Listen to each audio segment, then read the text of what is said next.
Well, the Spurs took that L. You are Locked On Spurs, your daily San Antonio Spurs podcast.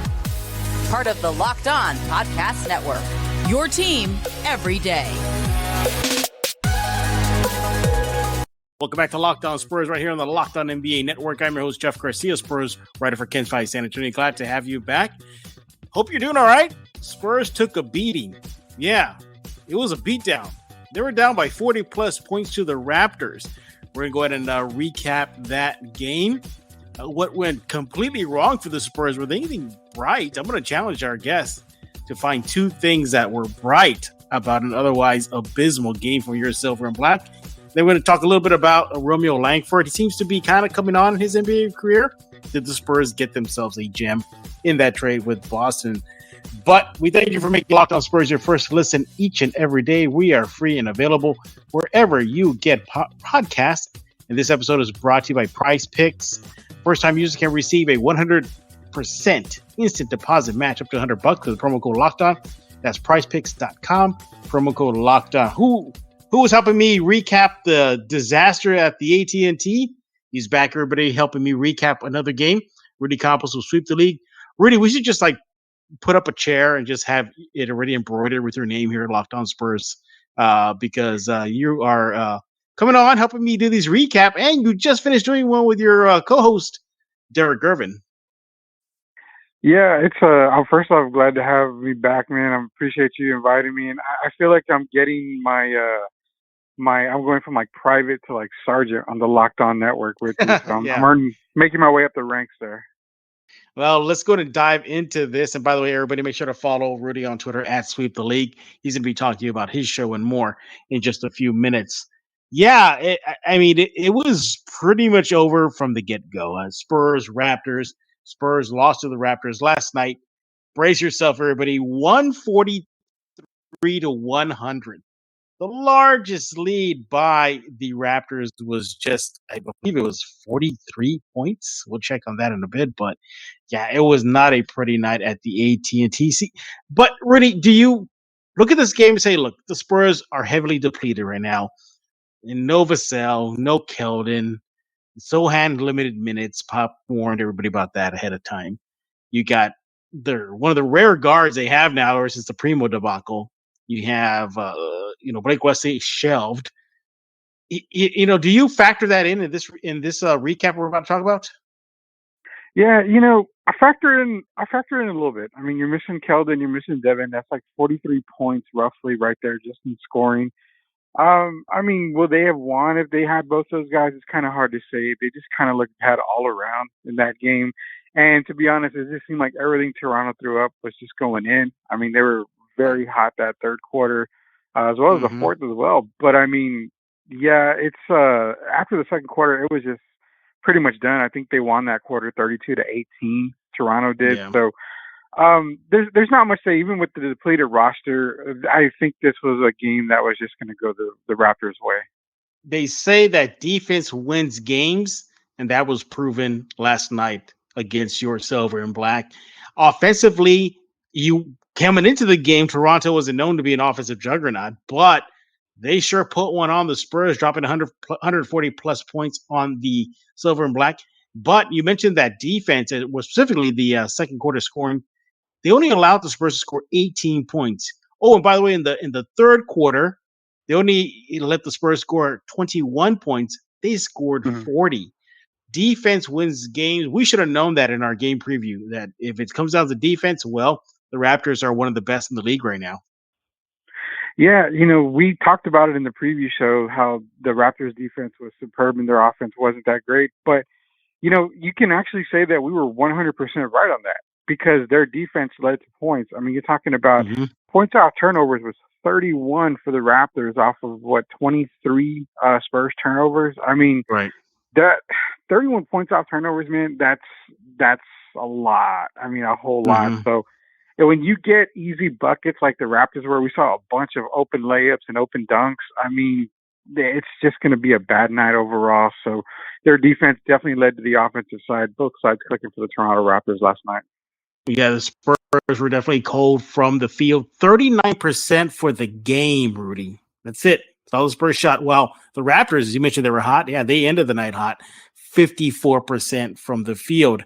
Turnovers. Look, when you let the team, your opponent, at least in this case, the Raptors, score, at least shoot 50% or more, and you cough the ball up 23 times, that is not a good mixture for your San Antonio Spurs. And by the way, again, Raptors not known for offense, but the Spurs, where was their defense? The Raptors 39 points on fast breaks alone to the Spurs 12. So the Spurs were not getting back in transition defense, not clamping down on the outside shots, weren't making shots themselves, giving the other team second chances with turnovers.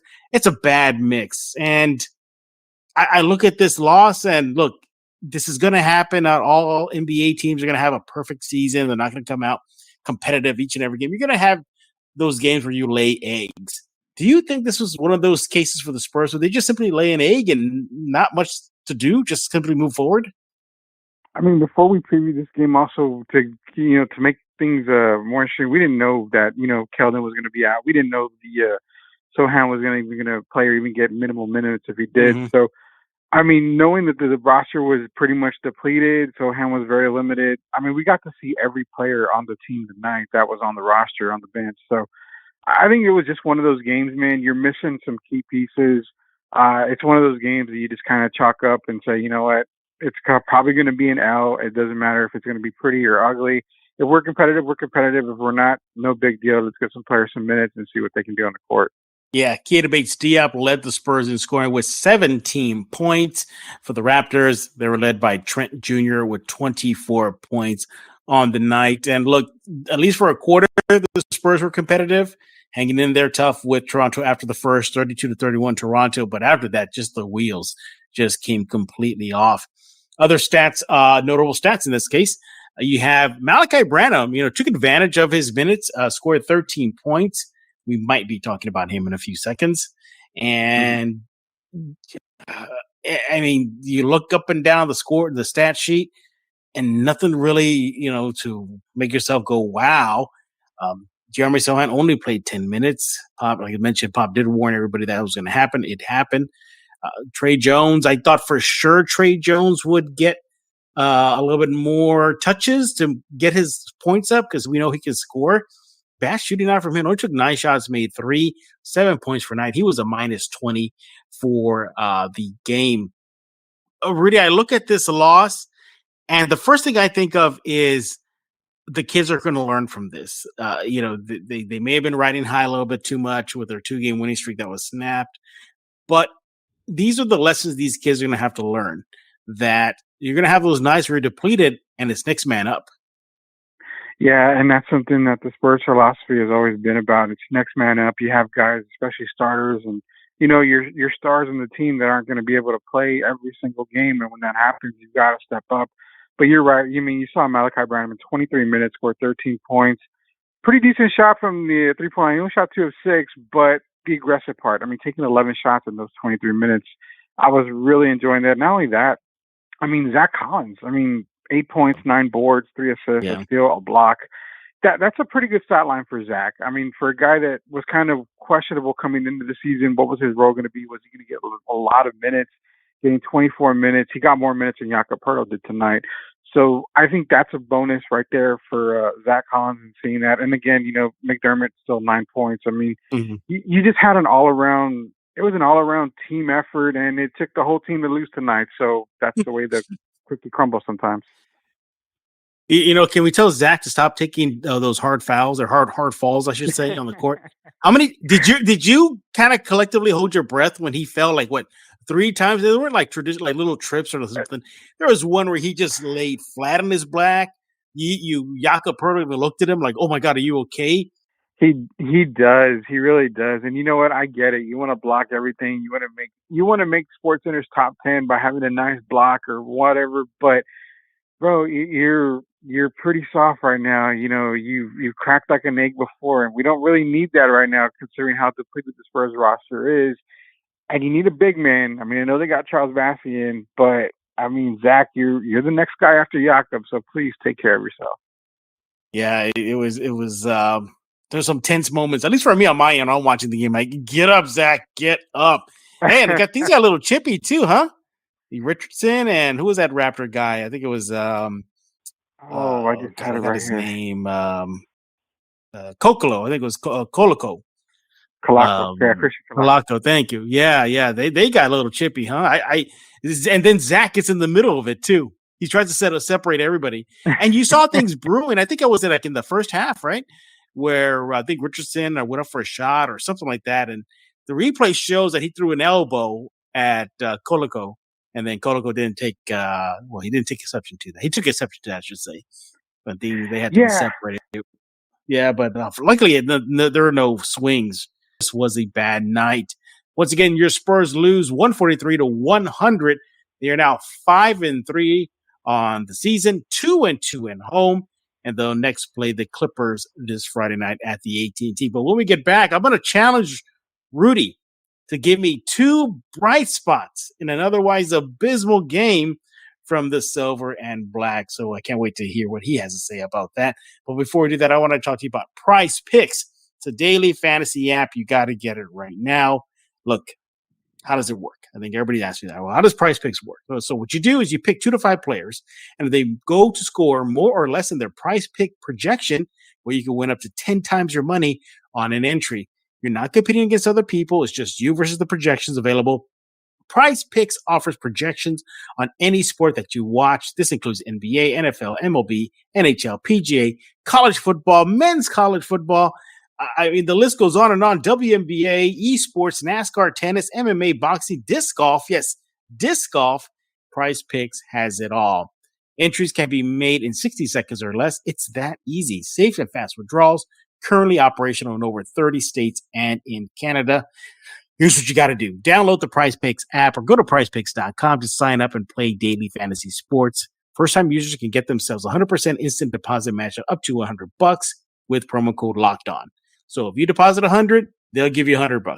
If you deposit $50, Prize Picks will give you 50. Simple as that. Don't forget to enter promo code Locked On at sign-in for an instant deposit match up to $100. We're back with Rudy Campos right here on Locked On Spurs. We're recapping last night's debacle in San Antonio, where the Spurs got trounced by the Raptors 143-100. And in a while, Rudy is going to brag all about sweep the league.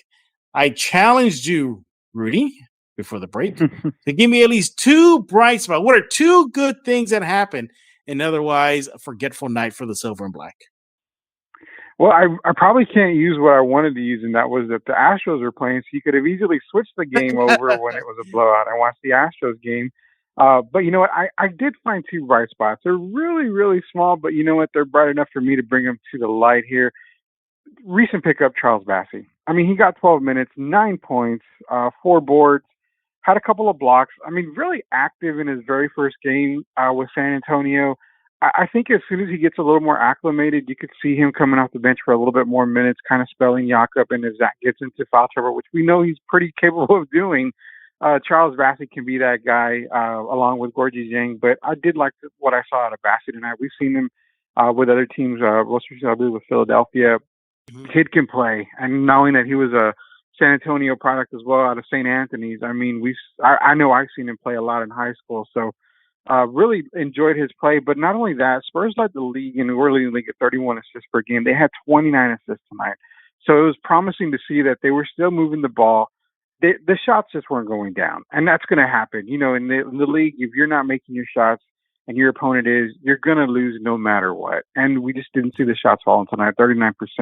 But it was good to see they were still moving the ball. 29 assists at the end of the night, still close to 31 that they averaged game in every game. So that's a promising that I saw. I did like the ball movement still. It just, the shots weren't falling. It's just one of those nights. Yeah, it really was just one of those nights. And I asked you that in the first segment there. If it's just one of those nights, I want to say yes, because the season's still early. But hopefully the Spurs don't linger with this in their mind. Now, I don't think they will. They got, beat up by the Hornets to start the season, and they rebounded well. They, won a couple games. So I think they'll be fine. Now, I'll give you a couple of my bright spots. And that is, well, I'll start off with number 1. And I kind of already alluded to it, Malachi Branham. I like the fact that he got 23 minutes. He scored in double figures. Sure, he was a minus 11, but he really hasn't had that much NBA minutes with the situation with, well, no longer the situation with Josh Primo as far as him being on the court anymore with the Spurs. I'm hoping to see him take advantage of those extra minutes that are freed up. And at least for this night, he took advantage of them. 4 for 11 shooting, 2 for 6 from the 3 line, 3 for 4 from the free throw line, 2 rebounds, 3 assists, and 13 points off the bench. So I like that too. Another thing I like too is that I like that they lost. I know it sounds weird because I like to see them get a little humble. Maybe they started off a little too hot. Maybe they could have been feeling themselves, Rudy. Maybe this will kind of wake them up and jolt them that, look, even when you have guys that are down and injured, it's next man up. And everybody has to step up. Now, for the most part, none of these guys really did that. But I think it makes this young squad realize that, hey, no other team's going to have mercy on you. What's that Karate Kid thing? No mercy. And that's how it is. So I like that they lost. So hopefully they can learn a lesson moving forward. Am I really trying to spin this loss into something positive and some sort of big silver lining here? Because it feels like I'm doing that, Rudy.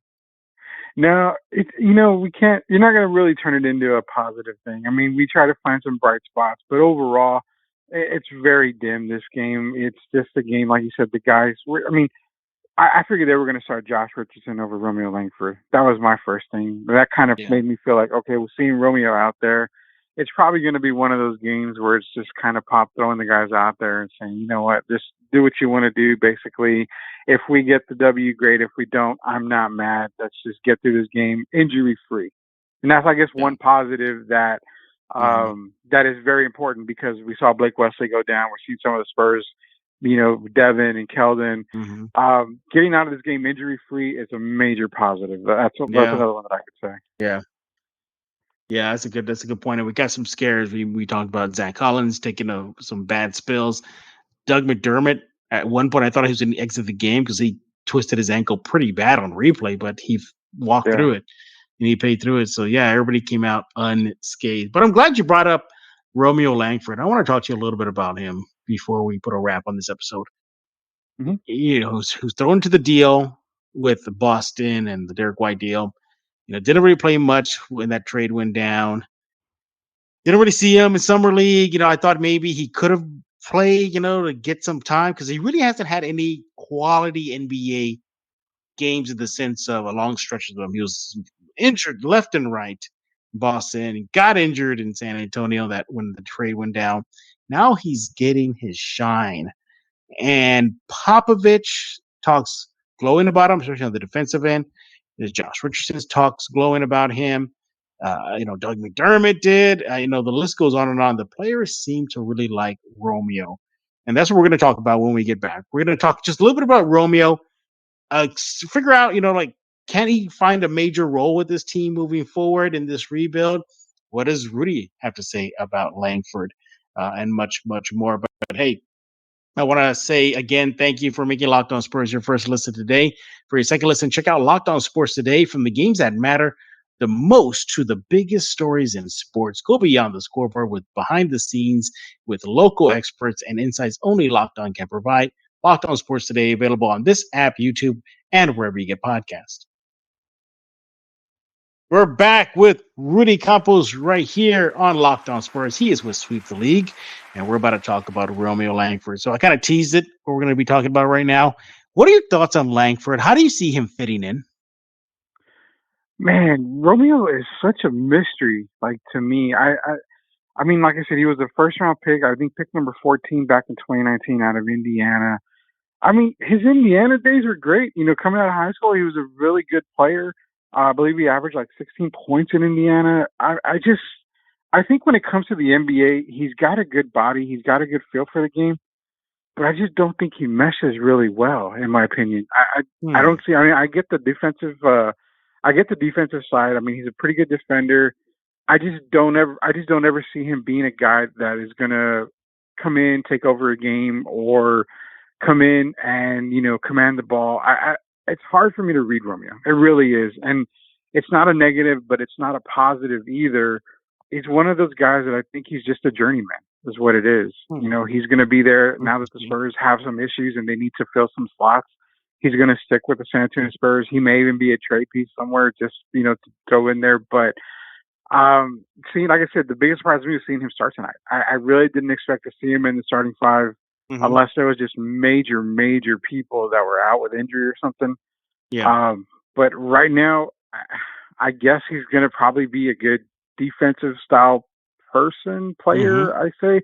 I just don't see anything offensively. The guy has only averaged, I think, 4 points at the most in a career for a year. Yeah, so, right. The offensive side isn't there. I think if they're going to use him, it's just going to be for defensive purposes only. Yeah, the most games he ever played in an NBA season were 48. And that was last season, 21-22 season. That was 44 games in Boston and just 4 games in San Antonio. Gets to San Antonio, he got injured. So, and his best season was during that season when he got traded. For those 44 games with Boston, averaging his career high so far, 4.7 points per game, as you mentioned. Yeah. Well, we forget this kid was a lottery pick, 14th overall by Boston, just been ravaged by injuries. When the deal was made, I had a lot of us Celtics fans tell me that they kind of gave up on him, that they wished him the best, that they really felt that he could have been a very big key out in Boston for their team in their title run, but it just didn't work out.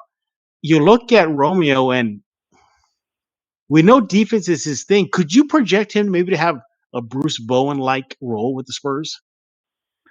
Ooh, I think if he was to really work at it, possibly I could see that, where he could be not, and I use this very loosely and very lightly, a defensive stopper. I know he's nowhere near that, but I think if he was to really work on that one aspect of his game, you could see him really be a really good defender. What I think too would probably benefit him is, like you said, Bruce Bowen, just knock down that corner three.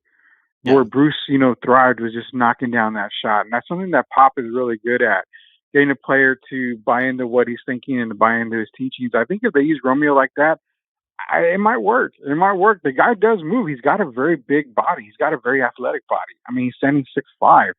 So I think if they were to really put him in that kind of role, you could see some success. But for me, it's a long shot. I really think it is.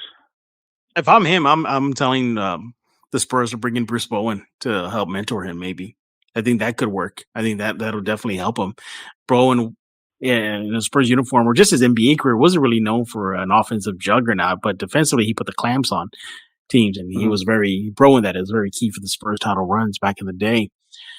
You look at some of the advanced stats for Romeo, and it's just not much there because, again, he's just been dinged up. And I think maybe that's, check box number one on his to-do list is stay healthy. I think he needs to have a full season, relatively healthy and injury-free. There's just not really much to glean from the stats.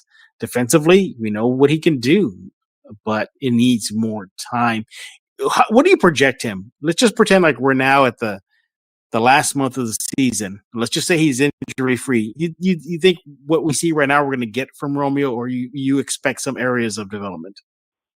No, I think for Romeo, this is whatever you see right now is what you're going to get. You may see some spurts where, hey, he may have 12, 13, 14 points in a game, and he may look really good, but what you see is what you get from him right now. I mean, like you said, Boston drafted him at 14 back in 2019. And I mean, you don't see it there. And he didn't see it there. He had a really good opportunity in Boston, played 32 games his rookie season, got some pretty decent, he got 11 minutes a game, but still it's like what you see is what you get with Romeo Langford. And if anything, I would say probably third option at point guard would probably be a really good fit for him. Maybe third or fourth option right there.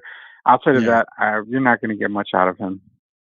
And again, not to completely just not shine on Langford here, but Popovich did say that Langford is the best on-ball defender, and I think they can use that. And I do like that role of him. Just stick him on the best perimeter player and let him cause havoc, whether that be a Steph Curry, whether that be a Dame Lillard or Donovan Mitchell. Just stick him out there. Let's see what he can do. And I think that's probably his biggest contribution for this team moving forward, as he looks to get grounded in his NBA career. Again, he The most games he ever played are 48 in an 82 games, half a season practically, just a little over half a season. Would it make a difference? Not to cut you off, but would it make a difference if he played? I think it would for me, but would it make a difference for you and for fans if he came out playing like Patrick Beverley? Just very aggressive on the ball. I'm okay with that, yeah. I don't care if you get fouls. I mean, that's okay. But just make that opponent work for their shot. And that's one thing I like about Pat Bev. He ain't going to score. He's, a nuisance or whatever, but he makes an opponent work for their shot. If he can come in and do that, I'm a Romeo Langford fan again. Absolutely. Again, the jury's still out on him. I look, as of right now, to the very early start of the season, it looks promising on the defensive end. We'll see if his game completely comes together as the season goes on. Again, he was a lottery pick, number 14 overall. So let's not forget that. Not a bad spot for the young man. So, but yeah, we're done talking. We want to hear from you. What do you think about the Spurs getting just crushed by the Raptors? Is it just one of those games, or you think this might be the start of something bad as the season moves on? They got the Clippers next, so hopefully it's not a 2-game losing streak next time we're back here on Locked On Spurs. And what do you think about Romeo Langford? Thumbs up, thumbs down, or just wait and see? Kind of a holding pattern before you make a judgment. Rudy, brag about Sweep the League. Yeah, man, Sweep the League is every single Monday we release. We didn't release one on Halloween because I was out trick-or-treating and getting candy. So quote-unquote trick-or-treating, right? Trick-or-treating. Yeah. Right. I was treating myself to the adult beverages they were giving out to houses. No, it's every Monday. But, it's myself, Derek Irvin, Candace Garcia, The Rock himself, just a whole group of people. And for those of you that heard Locked On Spurs the other day with Derek and I joining Jeff, I mean, Derek put it best. We just have a lot of fun. It's entertainment. Jeff can vouch for that. Just join us every single way and subscribe to Sweep the League wherever podcasts are available. I like what Derek said when he shared it. He said, I like that I got in and got out, short to the point. He really appreciated that. Yeah, he really did. He actually had a lot of fun, and he's looking forward to hopefully joining you again one day. I'm pretty sure you both will be on, or not him at least, to represent Sweep the League. Once again, we thank you for making Locked On Spurs your first listen each and every day. Again, for your second listen, check out Locked On Sports Today podcast, the biggest stories of the day, plus instant reactions, big game recaps, and the take of the day. Available on the Odyssey app, YouTube, wherever you get podcasts. Subscribe to Locked On Spurs wherever you get podcasts as well. On the Kens 5 Plus app, on the YouTube page. And by the way, thank you, everybody. Little good news. Locked On Spurs YouTube page cracked the 1,000 subscriber mark. So I appreciate that. I'm considered a baby still on the YouTube front, Rudy. I haven't been around on that platform for a while, but hey, I'll take it. So guys, again, and women, thanks for making Locked On Spurs your first listen. So for Rudy Campos, I am Jeff Garcia. We're going to put a lock on this episode of Locked On Spurs.